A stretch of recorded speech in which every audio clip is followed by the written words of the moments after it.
We want to help you be the very best missionary so that you can give your very best to the people you're serving.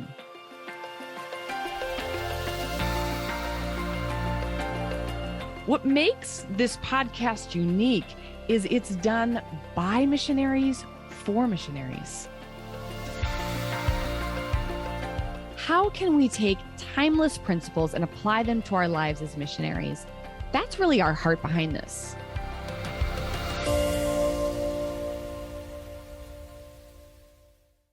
Welcome to this episode of the Modern Day Missionaries podcast. I am thrilled to introduce to you today John and Pat Hazelwood. John and Pat, I've recently got to know them, and they are the founding directors of Yes Marriage Works, which is a nonprofit organization focused on marriage and family sustainability. They're also ordained chaplains. They've been married for 43 years, and listen to this. They are the proud parents of 9 children and 15 grandchildren. John and Pat have lived in Chiang Mai, Thailand. They've served as member care coordinators for missionaries in the islands of Southeast Asia. And currently, they're serving as marriage coaches with Pioneers International. And they're working with couples who are preparing to go on the field and also with those who are already serving internationally.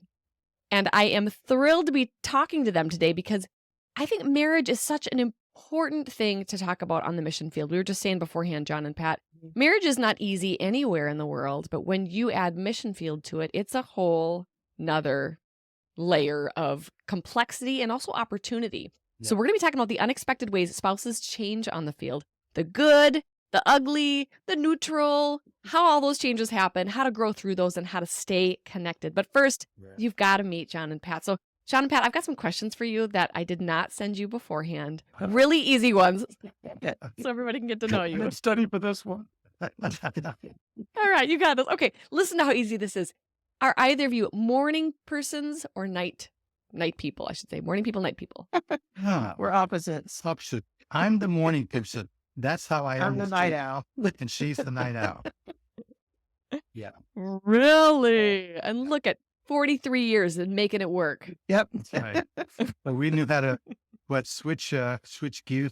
Okay, you get him when he wakes up at 5, and I'll take care of him with feeding at 1 and 2, and yeah. In the kid years, that must have been especially helpful. Oh yeah, it was. It was. Okay, here's one to make you think a little bit more.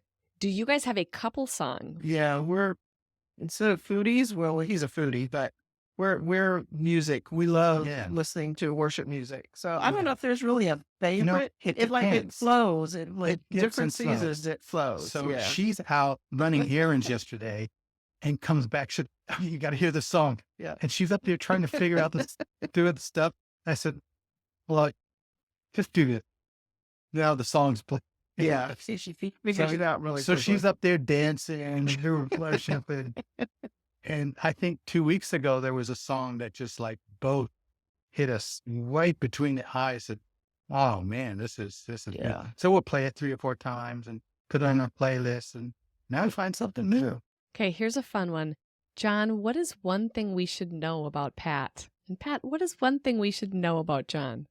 Well, recently I've been saying this to Aaron, and sometimes in the midst of ministry stuff, we don't seem to understand the impact that the Lord has prepared in our hearts. And I think there's one thing about me, because I have a tendency to be a little bit more talkative and intentional. That's what I was going to say about you. So, and that's good, because I know God uses that to set the ground for her to come blow it open. So she has impactful one-liners, impactful statements that I think really brings, the issues of the heart. I can use a war analogy in it, but that's, well, okay. So in war, what happens with the military is before they take ground operations to go in and take the land, they have air assaults where they're bombing it and bringing all the stuff to soften the target so that the Army can come in. So I seem to be the Air Force, since I was Air Force, and bring a lot of the different context and information to soften the ground, and receptivity happens. And this one comes in and delivers the final blow. I love that, Pat. You dropped the bombs. You got the mic drop over there moments. Yeah. Mic drop right there. Yeah.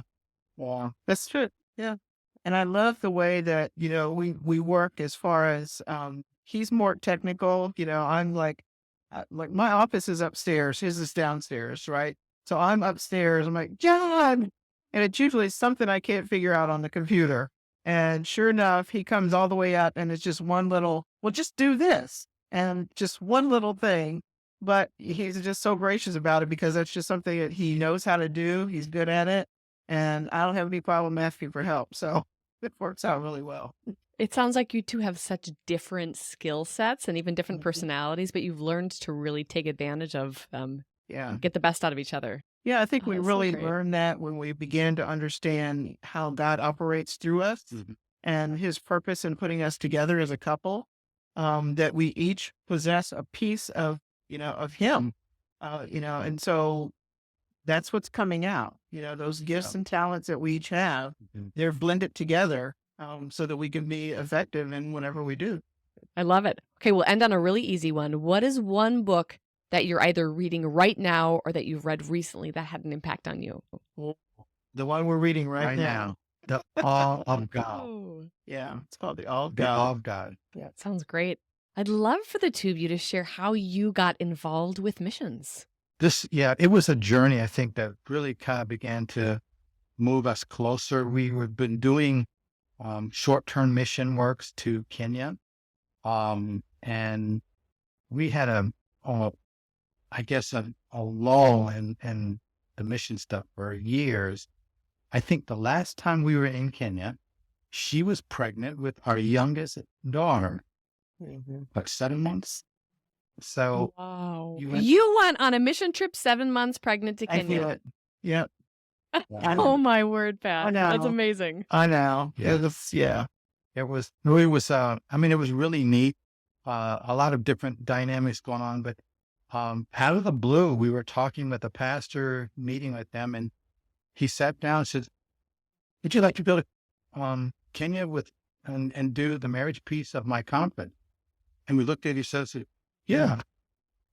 And it's something that really stirred the bug up. And so, not to go into the details of that trip, but we were actually doing some marriage stuff and then actually engaged a couple from Kenya, lived in Kenya, to do some marriage stuff.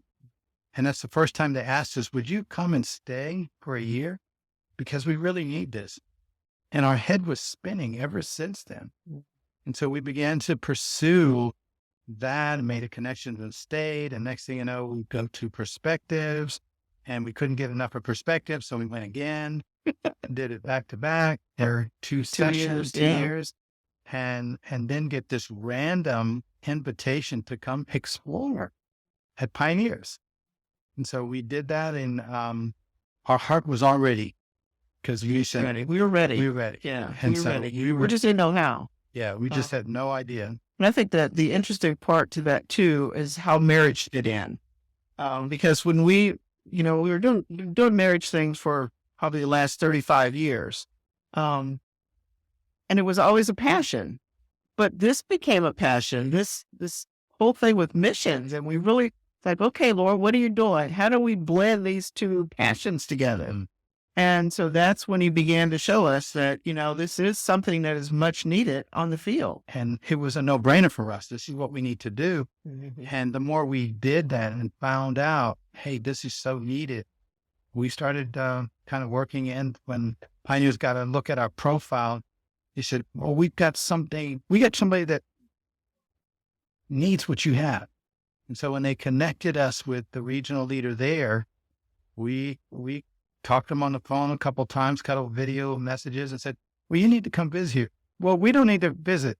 We're ready to go. And he had to convince us for 2 weeks that, no, slow down. Let's do a survey trip. Just come. And it was confirmed there. What are some of the unique challenges that you guys see missionaries facing in their marriages? I think a lot of the challenges that we've seen have been just a lack of really good communication and good understanding of each other, even prior to even going on the field.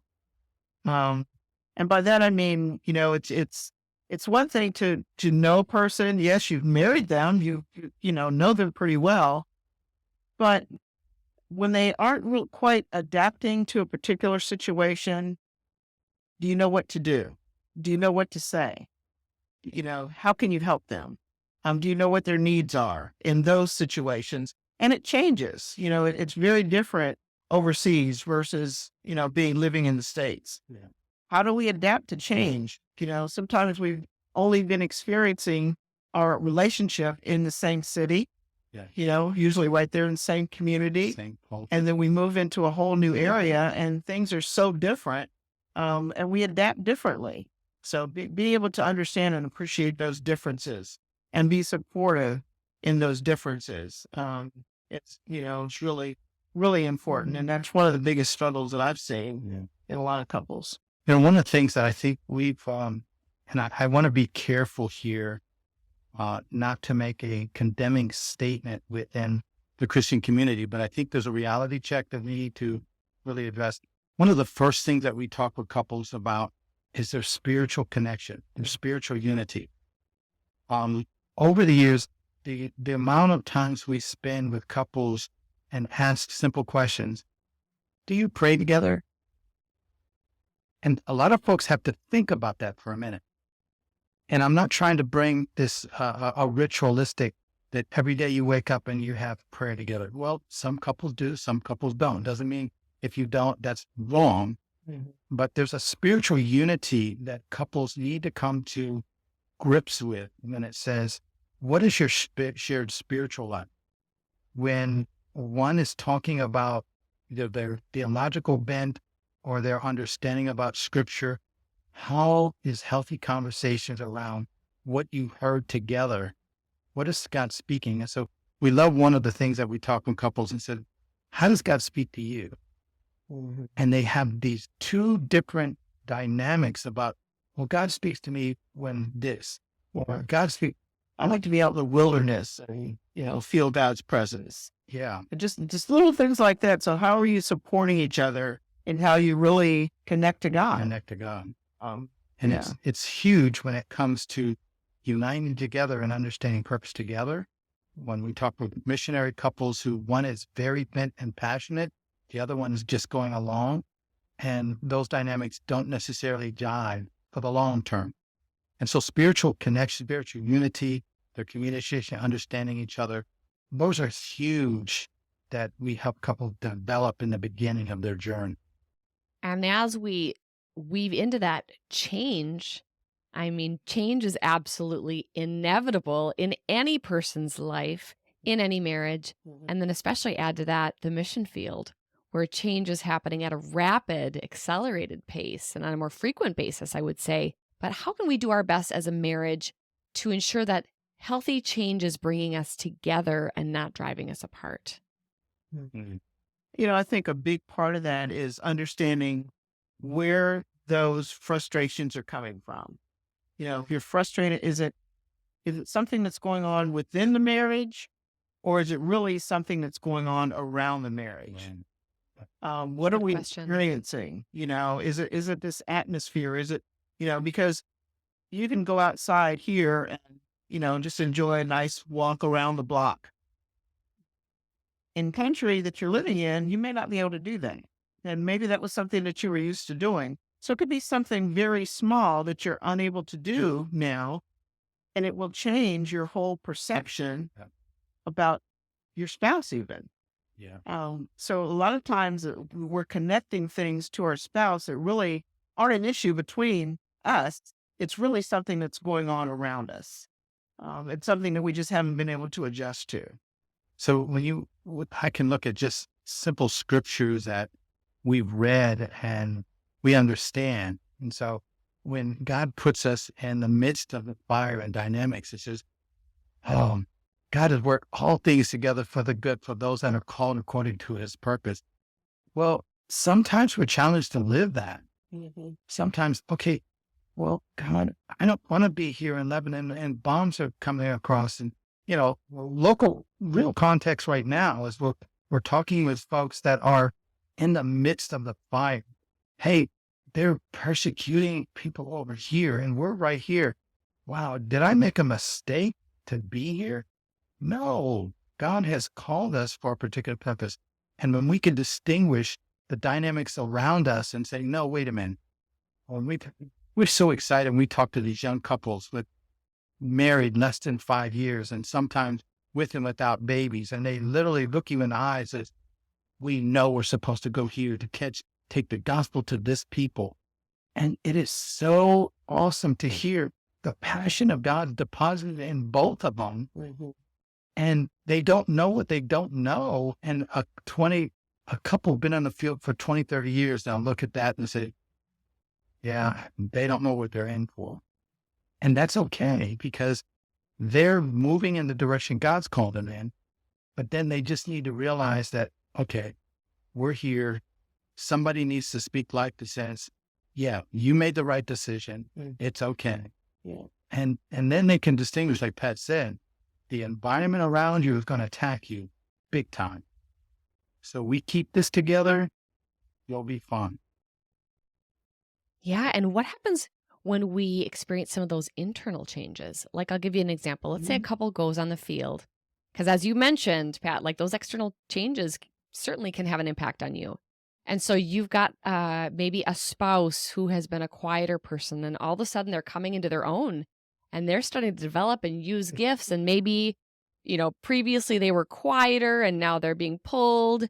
And maybe the other spouse is feeling pulled in a totally new direction. And there's things that are happening to them as a couple, but there's things that are happening to them as an individual. Mhm. And suddenly they're looking at each other going, wow, I've never seen this side of you before. We used to laugh, my husband and I, me and Danny, like there's Peru Danny and Stephanie Danny, and then there's American Stephanie and American Danny. We're not different people, but there's Right. something about being in a different context Right. Yeah. that does pull different things out of you. Mhm. So what happens when those changes start to happen and they kind of look at each other and go,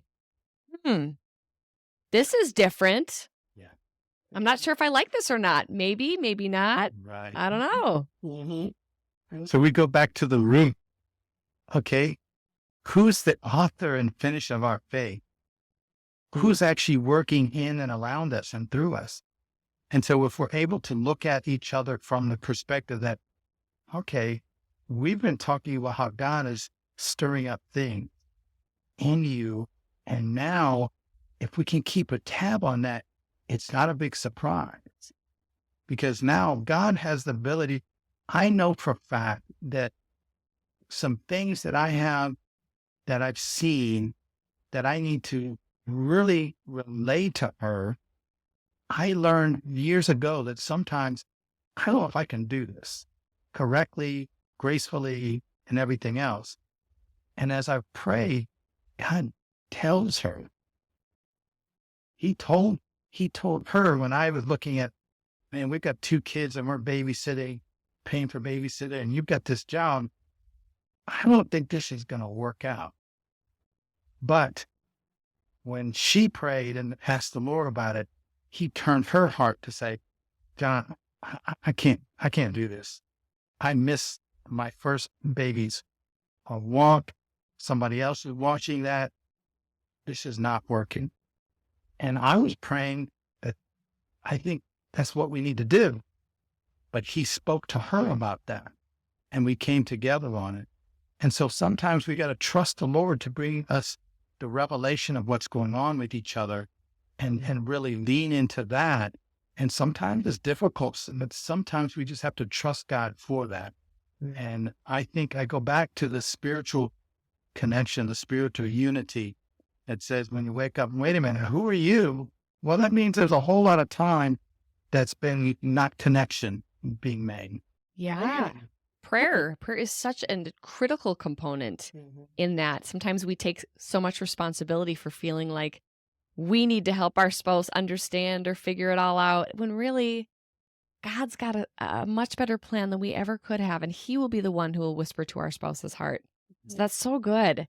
Okay, so we talked about kind of neutral change there. What happens if you are the spouse and you feel like you are experiencing a really positive change? You like who you're becoming, but maybe it just destabilizes the rhythms that you'd had in your home. What are some good ways to help them when you feel God pulling new, fresh things out of you? Mhm. Again, I think it goes back to communication. A lot of times, sometimes we can't even see those changes in ourselves. They just kind of gradually happen, or, gradually will begin to, walk more confidently. And it's really not a big change. It's just having that confidence to walk in what God has already placed in us. And so again, it goes back to just being supportive of each other and being able to recognize the gifts and talents that God has placed in us.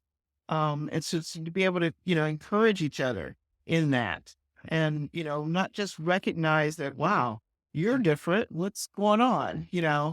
It's really, okay, wow, God is doing a work here. And, he's doing a work in both of us, but it's always going to be different. Yeah. I think that's why he blends us together, because he has those gifts and talents in each one of us, and they're used at different purposes, at different times for different purpose. So Yeah. I think it's just a matter of just being patient and understanding how he's operating through us. When God gives us the grace to be able to give love to each other, meet each other's needs, understand these dynamics, then the journey together doesn't become a surprise when he hits us square in the face. Now, he didn't just hit me in the face and knock me upside my head with revelation. He's affecting her at the same time. I need to understand how to pull the language together to gracefully give her, look, this is what God's saying. I mean, I just got knocked on my keister, and I need to, whoa, I've been undone. And she needs to be understanding of that and be included in that, so that she's not a spectator. I like that, how you brought up spectator, because I think God is not going to lead one of us to change in a way that's so dramatic that it's going to pull us out of the marriage, Right. or that's going to destroy our marriage. And again, we're talking about a unique kind of marriage. We're not talking about any marriage here.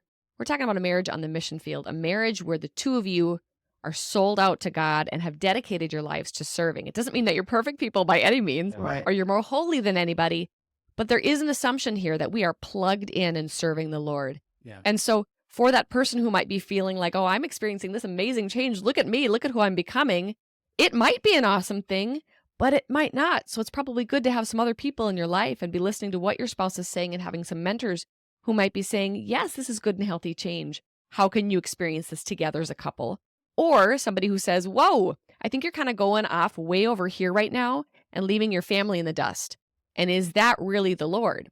Yeah. And so keeping yourself grounded with the voice of mentors, marriage coaches like yourselves, bringing that to somebody else and saying, hey, can we get some outside perspective here? Yeah. We don't know what's going on. Right. And that also can apply to the ugly change. So we've talked about change that's neutral, that's maybe good, we're not sure.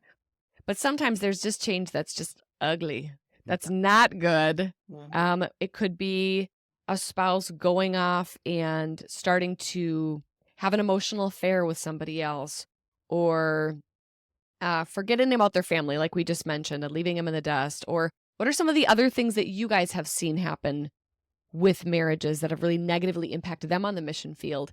And how have you helped those couples talk about those changes in a way that they can reconcile and get back on the same page? Yeah. Yeah. That's one of the things that we love about what we do.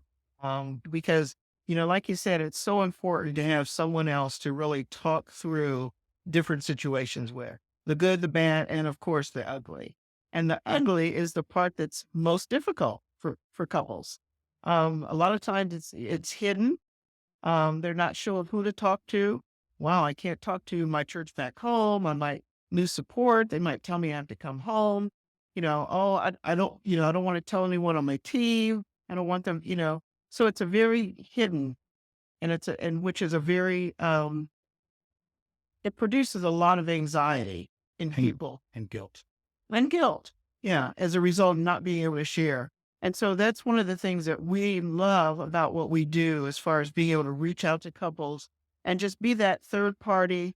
No one has to know what we're talking about, unless there's, an issue of, potential suicide, or, you're going to harm yourself or someone else, and then we give you the opportunity to say, hey, you need to go talk with someone. But just having that conversation with a couple, being able to sit with them and having someone that you could just share your heart with, is so important because very often you'll hear someone say, we went through that. Mhm. Yeah. And you don't think that you're going to hear that from anyone. You're thinking That's that the truth. your situation is so isolated, and Yeah. very few situations are isolated. Yeah. A lot of times people are experiencing things and many people are experiencing the same thing. Right. But to have someone that you can share that with makes a big difference. The Yes. Side that you mentioned earlier about accountability, and not only can we bring accountability to couple, because a lot of couples don't realize that that's a dimension that really brings that healthiness, a holistic approach to two couples talking to each other in the midst of the reunion. A lot of times we talk with folks, and not that it's wrong, but you have, say, one of the spouses has a close confidant, a female to female, a male to male, and they have some good dialogue, good areas of bringing, men having iron sharpening iron, and women having the compassionate voice that they can bounce things off of. But one thing that can't be one-sided, because that can bring an imbalance of either growing and getting stronger and leaving the other behind in certain ways. So the ugliness can really bring a disaster. So, the ugly could be, and this is a well-known dynamic in the mission field, is pornography, and how those areas are delved into, and there's a reason why. So counselors may be able to unpack where those triggers are that's driving those things, but at the same time, the unawareness or the hidden piece that the other spouse is not seeing, that, okay, if there's some really issues, I'm seeing a counselor, and the understanding that's going on brings at least a rest assurance that, okay, I don't know what's going on, but I think there's help being provided. So those are dynamics that I think the ugly part of it is that they get way out of alignment. And when it gets to the place where damage is being taken, something's got to give. And we've told couples, when it comes down to priority, it's got to be this two in the family. We'll leave everything else and fix that. And that's a hard pill to swallow with a lot of folks in ministry that, hey, look, we've had pastors, that they've shut down the church because their family was falling apart. Most people would not do that. And that is a big piece. And I think God honors that more so than you literally going after that mistress to the destruction of everything that your legacy, your marriage, and everything else. Unfortunately, we've seen that. And that's our goal with the podcast. I know that's your goal, and all the missionary and member care that we all do, is to keep missionaries on the field, that they don't get to the point where they're in utter crisis and things have fallen apart. Now, of course, we hope if you're listening and you've gotten to that point that you will reach out for help. But we would love for you to invest in your marriage beforehand so that you don't get to that place. And you guys have brought up some practical things. You've talked about praying for your spouse. So individually praying for your spouse, that God speaks to them and is speaking to you, keeps you on the same page, that you're praying together. We've talked about having other couple friends so that you can understand that you're not the only ones going through this kinds of thing. And then reaching out to having some mentors, whether it's a coach, whether it's somebody in your organization or outside of your organization, who can give you kind of that outside perspective and help give clarity to what you might be missing and can't see because you're too close. Right. Yeah. So as we start to wrap it up, is there one other practical thing that couples can do to grow in their relationship or to navigate change well together? Oh, absolutely. We tell couples, for the most part, if you were a physician, you would have to do upgrade training every year. We take a lifelong commitment and we don't invest anything into it. Couples need to do do a class together, read a book together, do a continual devotional together. We say skill-based training is one of our dynamics in Yes Marriage Works, that we want to help couples re-enhance or learn skill-based training of their relationship. And so when we look at, there's one that we do just real quickly, that there are things that processes that people go in their relationship to make it deeper: knowledge, understanding, commitment, reliance. And when you're looking at all those dynamics, sometimes they get out of balance. So our connection together is going to bring things back in balance. So if our knowledge of each other's, well, I didn't know you did that. I didn't know you liked that. Well, in our communication together, we might learn of each other. So I usually tell folks that I've been studying and learning to get a master's degree on Pat Hazelwood, and I'm getting a lot closer. That you're getting a PhD. I got the master's. You got the master's already. Okay. Thank you. Pat, you can give out the grade. You can tell him where he's at. Got the You're working on the PhD. I'm working on the PhD. And All right. so, yeah, those are the dynamics. So I'm learning. Scripture tells us that if you learn about your spouse, it's a good thing. And there's scripture that relates to that. So, yeah, so there's practical things of constantly being pursuit of learning new ways to be a better spouse, meeting her needs, giving her what God has given me, the grace to be able to minister to her. So if we're not doing that and finding ways to be able to readdress that, we had a couple attended one of our classes, and he's 43 years, and he looked at everybody and said, "Wow, I learned something new." And he was overjoyed by his new discovery to how he can connect with his wife after 43 years. That is so great. And speaking of, how can people get a hold of you? How can they find out more about Yes Marriage Works? Well, We have a website, it's yesmarriageworks.com, and you can reach us there. Find out all the information. And I know you do marriage coaching for couples who are missionaries through Pioneers. Do you do marriage coaching for other missionary couples? We Yes, do. Yeah, we actually do workshops and things for other organizations as well. And we're also training trainers in different areas. People think that, oh, we've got to have all this experience, or you've got life experience, and that's what other couples need. So we're always looking for more couples to do what we do. And that's just share your life and, share what God has done in your life to encourage, another couple. So we have some practical things that we have couples really hone in on that we found to be successful from a relational and scriptural standpoint.